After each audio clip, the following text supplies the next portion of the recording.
Alin nga ba ang mas maganda, ang Take Command ni Yamaha NMAX or You're Up Next by Yamaha Lexi? Alin dito sa tingin mo ang maganda? Alin dito sa tingin mo ang mas sulit sa iyong pera? Napakaganda ng comparison natin ngayon kasi sa video na ito, pag-uusapan natin ang kanilang side-by-side comparison, specs and key features, and our final thoughts about these motorcycles, whether these motorcycles ba are good motorcycle option or a must-buy motorcycle kind of decision. Unahin na natin dyan ang side-by-side comparison, pero bago muna yan, meron tayong nag-comment dito which is si Boss Jam Palaghos na nag-request ng NMAX version 3 at Lexi 155. Kaya shoutout sa boss, gagawan na natin to ng content dahil malakas ka sa akin. Unahin na natin dyan ang pricing nila mga bossing. Meron tayong introductory price of 99,900 pesos for the Yamaha Lexi, samantalang kay Yamaha NMAX version 3 naman mga bossing, yung mas pag-uusapan natin dito is the Yamaha NMAX version 3 na standard version which is priced around 155,900 pesos, and ang TechMax niya naman is merong 175,900 pesos. Bale, meron tayong dalawang variant for the Yamaha NMAX at isa lang naman for the Yamaha Lexi. Now, if ang colorways yung pag-uusapan natin dito mga boss, meron tayong 4 na colorways dito for the Yamaha NMAX version 3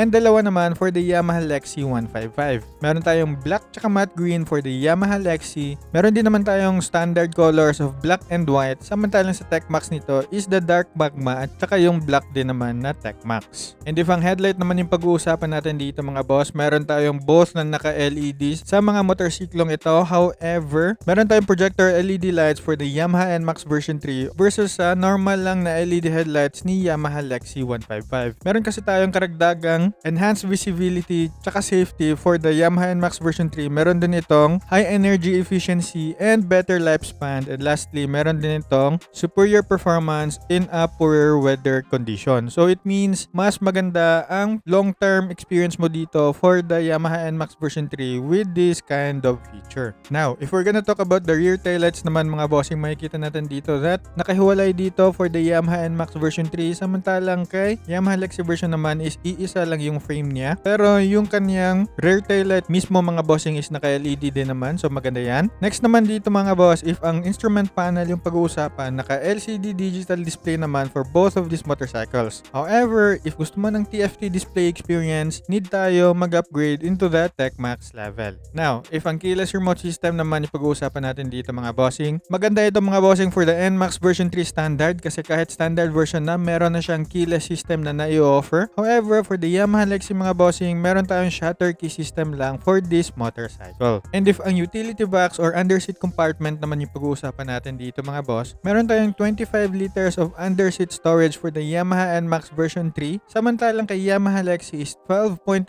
liters capacity lang yung sa kanya. Tapos, if charging port naman yung pag-uusapan natin dito mga boss, maganda to kasi both of these motorcycles ay meron ng electric power socket which is meron tayong Type-C for the Yamaha NMAX version 3, samantalang kay Yamaha Lexi is USB Type-A charging port lang. Ang maganda nga lang dito mga boss is that if ang wheel type yung pag-uusapan natin dito, both naman is naka-mugs na. So maganda yan, hindi lang sa pag-style kundi sa pag-design na rin nila. And if ang fuel tank naman yung pag-uusapan natin dito mga boss, makikita natin dito that meron tayong 7.1 liters of fuel tank capacity for the Yamaha NMAX version 3, samantalang kay Yamaha Lexi is 4.2 liters lang yung kaniyang capacity. While if pag-uusapan natin yung fuel consumption, meron tayong 45 kilometers per liter of estimation kay Yamaha NMAX version 3, samantalang kay Yamaha Lexi 155 naman is 43 kilometers per liter. Again, 7.1 liters na merong fuel consumption of 45 kilometers per liter and 4.2 liters naman kay Lexi na 43 kilometers per liter ang kanyang consumption. So makikita natin dito mga boss, mas malayo talaga yung mapagbabiyahean mo for the Yamaha NMAX version 3.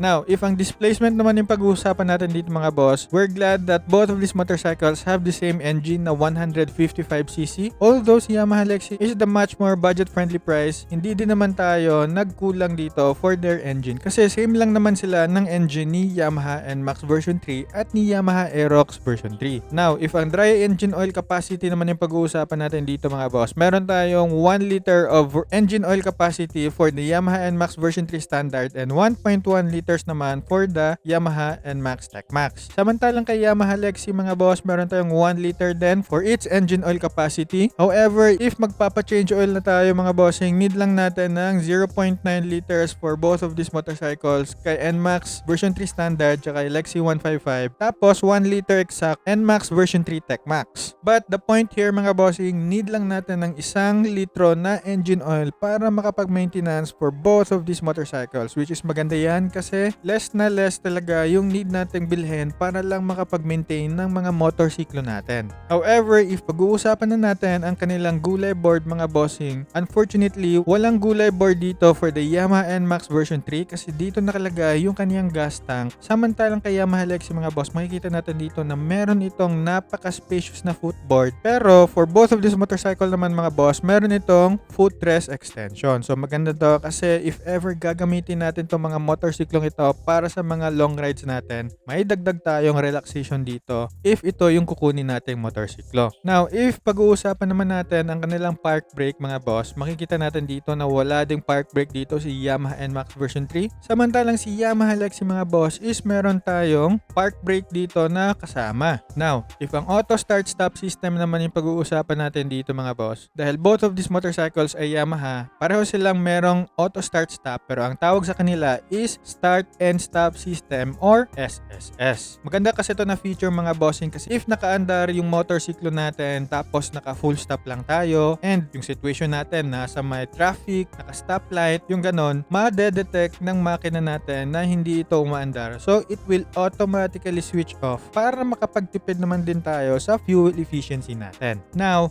if ang built-in hazard switch naman yung pag-uusapan natin dito mga boss, meron tayong kasamang built-in hazard switch for both of these motorcycles. Napakagandang balita nito mga bossing kasi just in case na magkaroon ng emergency na wag naman sana, is pwede natin to gamitin talaga para makapagbigay ng awareness sa mga taong dumadaan din sa dinadaanan mo para pumunta ka sa gilid. And if tubeless tires naman ang pag-uusapan mga boss, pasok naman tayo dyan for both of these motorcycles. Maganda to kasi if ever napako yung mga gulong natin, mas madali itong ma-repair compared sa mga tube type na gulong. However, if ang kickstart naman yung pag-uusapan natin dito mga boss, wala tayong kickstart for both of these motorcycles kaya need talaga natin maging conscious, mag-monitor, and pagtignan lagi yung mga motorsiklo natin kamusta yung kanilang battery lifespan. Ang nakaganda nga lang dito mga boss is that meron na itong battery health indicator for both of these motorcycles sa kanilang LCD digital display. So all you have to do is that you have to monitor it from time to time. And dito naman papasok ang technology ni Yamaha kasi hindi lang hanggang sa digital display natin makikita yung mga maintenance notifications natin but also on our cell phones. Kasi meron itong phone connectivity which is called the Yamaha Y-Connect. Maganda kasi ito na app mga bossing kasi meron itong maintenance recommendations, meron itong malfunction notifications, and meron din itong tracker sa ating fuel consumption. That signifies if ever you're gonna use this, you can really fully utilize anong meron sa mga motorsiklong ito. However mga bossing, if medyo nag-research ka na about sa mga Yamaha Y-Connect app, maraming mga Yamaha motorcycle riders na pinapatanggal itong feature nito or yung line na ito sa batteries nila kasi malakas daw ito mag-drain ng mga motorsiklo. So if you're gonna consider these motorcycles, I would really like to recommend you, if ever gagamitin mo tong mga motorsiklong ito, you should really consider if araw-araw mo ba itong gagamitin or if you're like me na laging nasa bahay lang, minsan lang bumabiyahe. Kasi if ganon, then dun mo pag-isipan if ipatatanggal mo yung Y-Connect app para hindi mag-drain sa mga battery nyo. Lastly mga bossing, if ang customization ay pag-uusapan, especially sa mga top box, makikita natin dito for the Yamaha NMAX version 3 and the Yamaha Lexi 155 is that it is capable to have a top box installation. Makikita natin dito that Yamaha NMAX version 3 really is like the baby X-Max. However naman boss, Yamaha Lexi mukha naman din siyang baby NMAX. So parang ganon yung kanilang naging datingan sa atin dito. Ngayon naman mga bossing, pag-uusapan na natin ang kanilang specs and key features. If makikita natin dito mga bossing, same lang sila ng spec sheets. Meron silang 155cc na displacement na naka-liquid cooled for both of these motorcycles and single cylinder. Meron tayong 15.2 horsepower at 8,000 RPM na power for both of these motorcycles. Meron tayong torque na 14.2 Newton meters at 6,500 RPM, compression ratio of 11.6:1, and bore stroke na 58 by 58.7. So makikita natin dito, spec sheet wise, masasabi talaga natin dito na pareho lang tong mga motorsiklong ito kasi pareho lang naman talaga sila ng makina. Pero if ang dimensions yung pag-uusapan natin dito mga boss, makikita natin dito that the Yamaha NMAX is mayroong 770mm na seat height, 125mm na ground clearance, and 1,340mm na wheelbase. Meron naman tayong 110 by 70 by 13 na front tires and 130 by 70 by 13 na rear tires. Samantalang si Yamaha Lexi mga bossing, meron tayong 770mm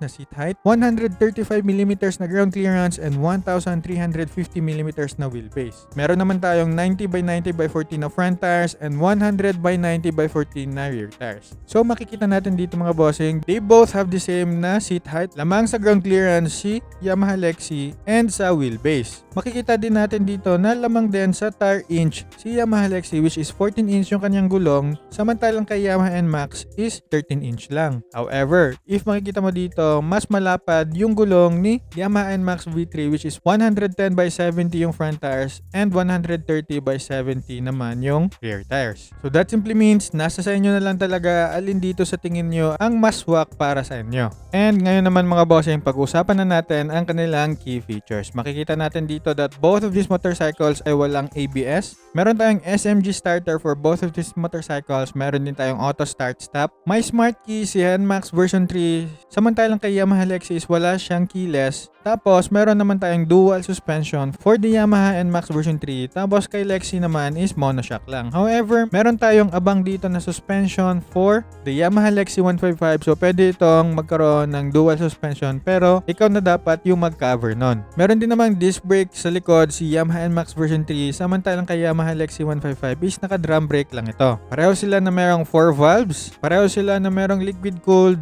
And pareho din sila na naka-CVT auto and Yamaha Blue Core. Makikita naman natin dito mga bossing na meron tayong 116 kilograms lang for the Yamaha Lexi 155. Samantalang kay Yamaha NMAX version 3 na standard is 131 kilograms and 135 kilograms naman for the Yamaha NMAX version 3 na TechMax. So all in all mga bossing, ang makikita natin dito for the Yamaha Lexi 155 na introductory price versus the standard price of the Yamaha NMAX version 3, makikita natin dito that medyo kaunti lang din naman yung kanilang major differences. However, if you're more in the tech side, medyo lamang talaga ito and mas panalo dito si Yamaha NMAX version 3. Kasi naman sa final thoughts natin mga bossing, whether these motorcycles ba are good motorcycle option or a must buy motorcycle kind of decision, makikita natin dito mga bossing, meron akong ginawa na sa tingin ko magugustuhan nyo naman for both of these motorcycles as their selling point, which is both of these motorcycles ay nag-o-offer ng comfortability and beginner friendly kind of experience. Magkaroon ka ba naman ng automatic motorcycle na merong comfort, convenience, and relaxation, alam mo talagang less na talaga yung iisipin mo sa motor mo, but more on your journey na. However, if makikita mo naman dito mga bossing, for the Yamaha Lexi 155, for its price, you're gonna have a maxi scoot experience with a footrest extension for the Yamaha Lexi 155. Kasi naman mga bossing, iba talaga yung frame ni Yamaha Lexi 155 for the price that it offers. 99,900 pesos, wala ka makikitang ganyang klaseng maxi scoot for that kind of pricing segment. Samantalang kay Yamaha NMAX version 3 naman mga bossing, meron kang magandang experience such as keyless, larger underseat compartment, at saka larger tank capacity, which gives you more enjoyment sa pagbiyahe mo over the Yamaha Lexi 155. Although I'm not saying hindi maganda si Yamaha Lexi 155, dito nga lang talaga mas lumamang si Yamaha NMAX version 3. So if ever tatanungin man ako alin dito yung mas maganda para sa akin, I could really say the Yamaha NMAX version 3 is the better choice.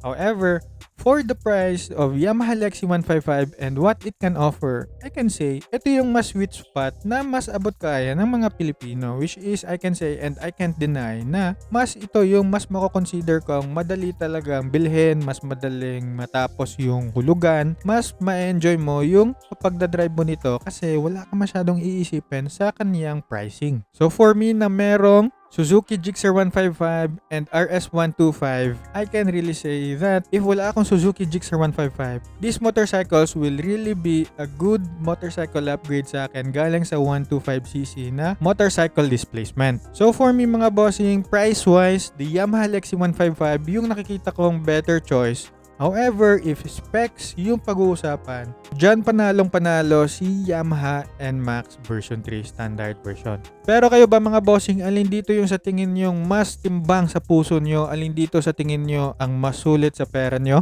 Pakilagay nga dyan sa comment section and pag-usapan natin yan together with the community. And if nagustuhan mo yung mga ganitong klaseng videos you can follow me for more. Like this video na rin and make a comment down below if meron ka mga questions or suggestions na pwede natin pag-usapan dyan together with the community. Always remember lang to ride safe and see you on my next video.